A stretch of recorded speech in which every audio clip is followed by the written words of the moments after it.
টা ব্লকে ধর্ণা অবস্থান চলছে, একটাই দাবি। কাল বিধানসভাতে এই রাজ্যে যিনি স্বৈরাচারিণী তাকে বসিয়ে রেখে আপনি ব্যর্থ হয়েছেন। এই অবস্থানের সফলতা কামনা করি।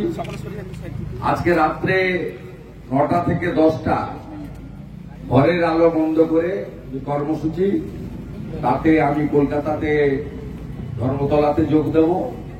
তাই কলকাতা যাচ্ছি, বিস্তারিত বক্তব্য হবে না। আমি আমাদের দুজন মন্ডল প্রেসিডেন্ট, তাদের ধন্যবাদ। বিরোধী দলনেতা আছেন এখানকার, পঞ্চায়েত সমিতি, তাকে ধন্যবাদ। আপনাদের সকলকে কৃতজ্ঞতা জানাই এবং আগামী সপ্তাহে জেলা থেকে ডেট পেয়ে যাবেন। সাথীতে 10,000-এর একটা মিছিল হবে, ওই মিছিলে আমি থাকবো এবং মিছিলের থেকে বক্তব্য রাখবো, বিস্তারিত হবে। সবাই ভালো থাকবেন।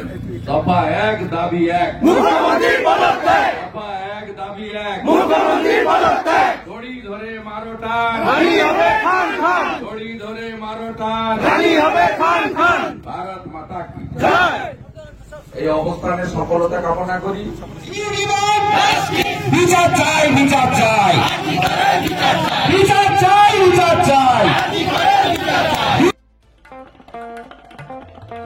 দেশ থেকে বিদেশ, জেলা থেকে ব্লক, রাজনীতি, খেলা, বিনোদন, সমস্ত খবরে টাটকা আপডেট পেতে সাবস্ক্রাইব করুন আমাদের চ্যানেল হলদিয়া লাইভ।